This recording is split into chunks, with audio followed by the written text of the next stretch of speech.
दोस्तों नमस्कार, मैं हूँ शीतला तिवारी। दोस्तों, भारत के साथ गद्दारी करने वाली ज्योति मल्होत्रा से आप अनजान नहीं हैं। ज्योति मल्होत्रा अब बुरी तरह फंस चुकी है।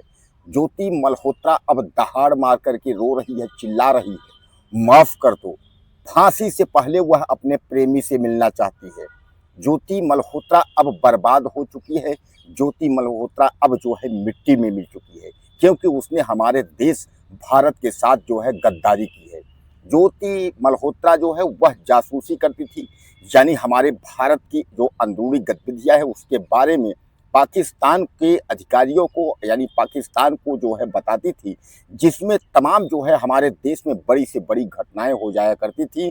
कुल मिलाकर के जो है आप समझ लीजिए कि ज्योति मल्होत्रा जो है अब बुरी तरह जो है फंस चुकी है, गिड़गिड़ा रही है। उसको यह पता है कि अब मैं बच नहीं पाऊंगी, इसीलिए जो है अब जब फांसी से पहले वह चिल्ला रही है कि हमको जो है माफ़ कर दो, गलती हो गई, हमें फांसी मत दो, मैं अपने फांसी से पहले मैं अपने प्रेमी से मिलना चाहती हूँ।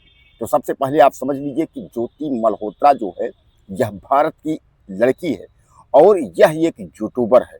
यूट्यूबर के आड़ में यानी यूट्यूबर की दुनिया में कदम रखते हुए इसने धीरे धीरे करके जो है अपने पांव पसारे और यह जो है देश के साथ गद्दारी करना शुरू कर दी, यानी पाकिस्तान पहुंच गई। और सबसे बड़ी बात यह है कि पाकिस्तान का दौरा जो इसने किया है, तो कुल मिलाकर के आप समझ लीजिए कि यह 1 से डेढ़ महीने के बीच में 3 से 4 दिन का यानी 3 से 4 बार का इसने जो है दौरा पाकिस्तान का किया है। अब सबसे बड़ा सवाल यही है कि आखिर इसको इस तरीके का वीज़ा मिला कैसे। दोस्तों, सबसे बड़ी बात यह भी है कि ज्योति जो मल्होत्रा है यह इस दुनिया में जो है इसने कदम रखा कैसे, इसको यह ज्ञान कहाँ से आया कि हम अपने देश और भारत के साथ जो है गद्दारी करें।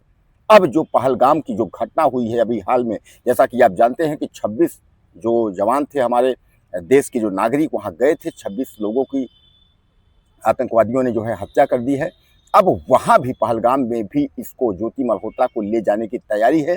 हमारे जो तमाम एनआईए समेत जो है जांच एजेंसियां हैं वह सब राडार पर लेकर के ज्योति मल्होत्रा के बारे में सबूत जुटाने की पूरी कोशिश कर रही हैं कि ज्योति मल्होत्रा का संबंध कहाँ कहाँ है। सबसे पहले शुरुआत इसने किया था तो इसने जो है दिल्ली जो पाक उच्चायोग है वहाँ पहुँच करके उसके बाद जो है वीज़ा संबंधित सारी जानकारी ली थी।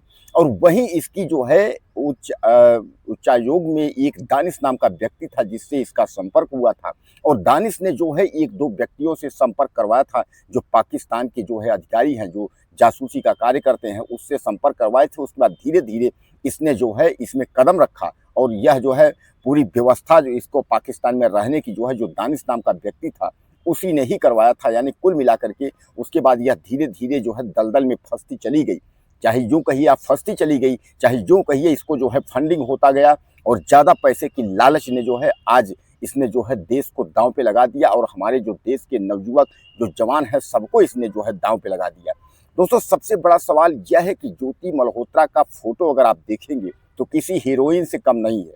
अयोध्या राम मंदिर से लेकर के देश के तमाम जो है जो धार्मिक आयोजन हैं वहाँ तक इसके फोटो आपको मिल जाएंगे। और तमाम यूट्यूबर के जरिए इसने बड़े बड़े लोगों के साथ भी अपने फोटो खिंचवाए हुए हैं। यानी कम उम्र के स्थिति में और इतने बड़े बड़े मुकाम हासिल करना, उसके बाद देश के साथ गद्दारी तक की कार्य कर देने वाली यह ज्योति मल्होत्रा अब जो है बुरी तरह जो है फंस गई है। अब इसको जो है किसी भी स्थिति में सरकार बख्शने की मूड में नहीं है। तो अभी तक इसको रिमांड पर लिया गया था, रिमांड पर जो है सारी जानकारी जो है जुटाई गई, लेकिन अब पुलिस का यह कहना है कि आतंकवादियों से सीधा संपर्क में इसका कोई भी हाथ नहीं मिल पा रहा है। यानी कहने का तात्पर्य यह है कि जो भी इससे पूछताछ हुई है तो इसका कोई भी सबूत जो है वह नहीं मिल पा रहा है कि इस तरीके का इसने जो है गद्दारी देश के साथ की। अब दोस्तों, सवाल यह सबसे बड़ा खड़ा हुआ कि जब जो है जासूसी और देश के साथ गद्दारी करने के मामले में मीडिया और जो है प्रशासनिक तौर पर इतना बड़ा उफान ज्योति मल्होत्रा के साथ हुआ, तो ऐसा क्यों अब इस मोड़ पर जाकर के हो रहा है कि ज्योति जो है मल्होत्रा का कहीं किसी में जो है अब हाथ नहीं लग रहा है। कहीं इसमें अंदर का खेला तो नहीं है, क्योंकि ज्योति मल्होत्रा जो है वह मुस्लिम नहीं है। इसलिए कहीं ऐसा तो नहीं है कि ज्योति मल्होत्रा देश की गद्दारी करने वाली जो है लड़की को फिर एक बार बचाने का प्रयास तो नहीं किया जा रहा है। क्योंकि अब ज्योति मल्होत्रा जिस स्थिति में फंसी हुई है, उस स्थिति में जो है इसको कोई भी नहीं बचा सकता और ज्योति मल्होत्रा की स्थिति अब बहुत दयनीय हो चुकी है। इसीलिए तो यह गिड़गिड़ा रही है कि माफ़ कर दो, हमसे गलती हो गई।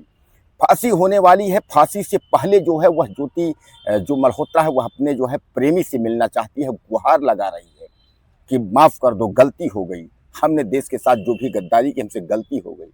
दोस्तों, ऐसी माफ़ी नहीं होती है। इस गद्दार लड़की को तो कोई भी माफ़ नहीं कर पाएगा और इसको कोई भी माफ़ करेगा भी नहीं। हालांकि मैं आपको बता दूं कि ज्योति मल्होत्रा जो है यह अकेली लड़की नहीं है। इस तरीके के कई लोग जासूसी के आरोप में पकड़े गए हैं और वह जो है जेल के सलाखों में है, वह सड़ रहे हैं, क्योंकि देश के साथ अगर गद्दारी करने का जो जुर्म होता है वह बहुत ही कठोर होता है।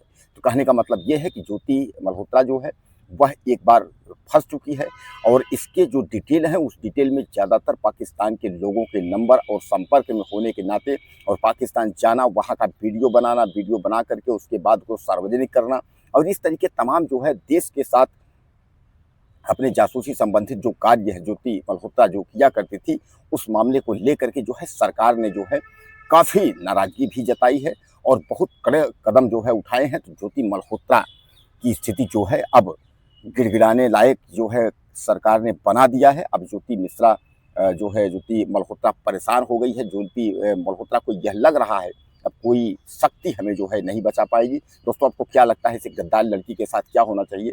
अपनी राय मुझे आप ज़्यादा से ज़्यादा दीजिएगा। चैनल को सब्सक्राइब करें। अगली वीडियो में फिर मिलते हैं। नमस्कार।